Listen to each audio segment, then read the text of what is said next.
జూబ్లీహిల్స్ నియోజకవర్గంలో కాంగ్రెస్ ప్రచారం ముమ్మరం చేసింది. ఇవాళ ప్రచారం చేస్తుండగా మంత్రి జూపల్లి కృష్ణారావును, అభ్యర్థిని నవీన్ యాదవ్ ను ఓ వృద్ధురాలు నిలదీశారు.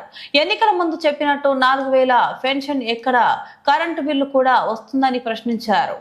ఎన్నికల సమయంలో ఓట్లు అడగడానికి వస్తారు, కానీ మిగతా సమయంలో పట్టించుకోరా అని మంత్రిని అడిగారు.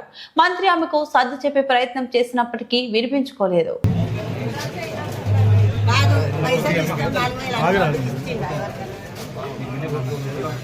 నాకు వినే ఓర్కలేదు చాలు. నేను అడిగినా నాకు అంతే మొత్తం నేను అడగలేదు.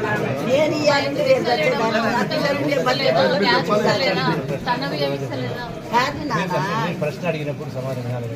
ఇవాళ ఇద్దరు పెట్టాను, నేను కాదంటలేను నాన్న. ఇవాళ ఇచ్చిన వాగ్దానం మాట మళ్ళా ఓట్లు గెలిచినాక రాదు. వాగ్దానం చెయ్యి.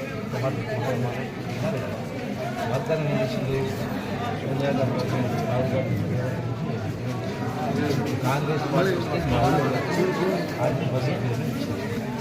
రెండవది రేషన్ కార్డు ఇస్తున్నాము.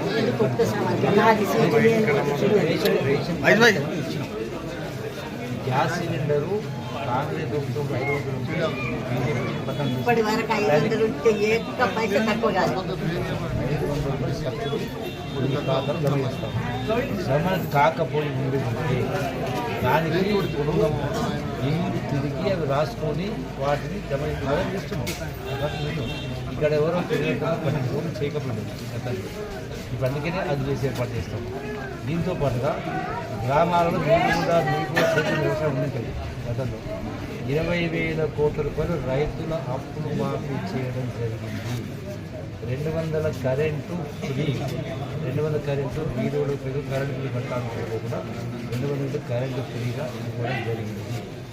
డబుల్ బెడ్ ఇందిరమ్మ ఇల్లు, కరెంటు ఫ్రీ అన్నోళ్ళు ఇప్పుడు మళ్ళీ ఎందుకు బిల్లులు వేస్తుంది? 200 యూనిట్ల కరెంటు వరకే ఫ్రీ. 200 కంటే పైన ఉంటే బిల్లు కట్టాల్సిందే. మహాభారతం తెలియదా? మహాభారతం విన్నారా? అవును, మా సగమైన సగం వదిలిస్తే అర్థం మారిపోతుంది. అశ్వత్థామ అదాన్ని గట్టిగా మాట్లాడి ఉద్యోగం చిన్నగంటే చనిపోయింది ఏనుగు ఏం మాట్లాడుతుంది అశ్వత్థామ అట్లా. ఇవాళ కొందరు నాయకులు సగం మాట్లాడి సగం వదిలేస్తుంటే మీరు అదే నిజం అనుకుంటారు. వాట్సాప్లు పెడుతున్నారు, సోషల్ మీడియాలో డబ్బులు పెట్టి జీతాలు ఇచ్చి ఉన్నది లేనట్టుగా లేనట్టుగా చూస్తారు. మీరు అవి చూసి నిజమే అనుకుంటున్నారు. ఏది నిజమో ఏది అబద్ధమో తెలియక వచ్చింది. తెలియకనే కదా ఇప్పుడు అడిగేది. మనంతా ఏది అబద్ధమో ఏది చేసేది అంత అబద్ధం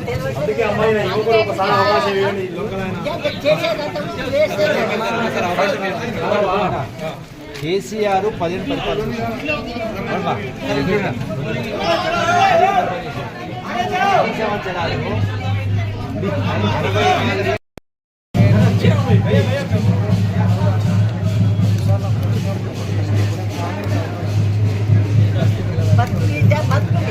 ఓట్లు వేయంగానే కెరువులు బతుకులు వీధి మీరు కానీ